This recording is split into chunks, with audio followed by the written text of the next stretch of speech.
as someone na victim ng grooming, I can really say na kapagka at that moment, halimbawa, ginawa ko 18 years old, at that moment, akala mo mahal na mahal mo yung lalaki. Promise. Talagang magpapakamatay ka para sa lalaki. Pero kapag tumanda ka na, nasa 20 ka, doon mo lang marirealize kung gaano ka ginaslight, minanipulate, grabe, as in. Kaya, I got you guys. I know.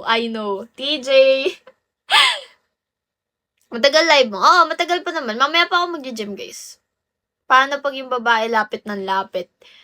Hindi! Kahit yung babae lapit ng lapit sa inyo, kung meron kayong tamang pag-iisip, hindi nyo i-entertain yung babae. Ngayon, kung malandi talaga kayo, wala tayong magagawa dun. Oo. Leche kayo eh. Oo, te. Ano kasi, Chantal, kung hindi nasasabi sa'yo ng ate mo, alam ko, Yossi, kung hindi nasasabi sa'yo ng ate mo, nag-start ako sa Bigo, bata pa lang ako, tapos nagka-jowa ako, tapos akala ko talaga, mahal na mahal ko yung lalaki ba? Kasi may daddy issue din kasi ako, guys. Lumaki kasi ako ng tatay. Nakakita ko ng father figure sa kanya. Kalain mo yun. Kadiri. Father figure, jowa mo. Buti lang talaga di ka pinagkita. Thank you, Lord. Thank you talaga. Talaga namang sinasalba ako ni Lord sa katangahan ko. Siguro sabi niya, tanga mo, tanga mo. Sige, wag muna kayo magkita.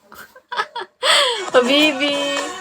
Sinasalba talaga ako ni Lord. Kaya, alam niyo, up until now, pinapasalamat ko kay Lord yun. Lord, thank you kasi di mo hinayaan. Ganon. Hindi kasi, Yossi, mali naman yung relasyon namin no. Nasa 36 ba siya nun? That time? 36 or 37 siya. Girl, 17 years old ako, nag-start kami mag-usap. 18 ako, naging kami. Sabihin mong tamang relasyon yun. 17 years old, be. 17! Te, ano bang alam ko sa mundo nun?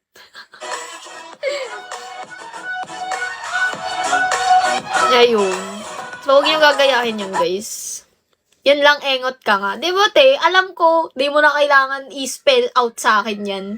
Ayun. So, totoo yun, yung sinasabi nila na kung paano nag-work ang grooming. Hindi naman porket, alam mo yon sasabihin mo na gusto naman niya. Te, hindi talaga, like, at that time, sobrang grabe yung pagiging patay na patay ko dun sa lalaki. As in, talaga namang, te, gusto kong mag-book papunta sa kung nasan man siya. Bakit mo sinagot? Kasi nga, gusto ko siya. Yun, ganun nga nag-work ang grooming, guys. Hindi nyo pwedeng sabihin na hindi naman kasalanan nung lalaki kasi pumayag naman yung babae. Kasi nga bata ako. So ano bang malay ko? Akala ko yun yung love. So lahat ng pinakita niya sa akin, lahat ng panggagaslight niya, pang-manipulate niya, grabe, nasira yung mental health ko dun. Hindi nga Mas maganda nga yung mga bulaklak na natanggap ko ngayon kaysa bulaklak na sinendya sa akin. Tapos during those times pa, sobrang dami niyang babae sa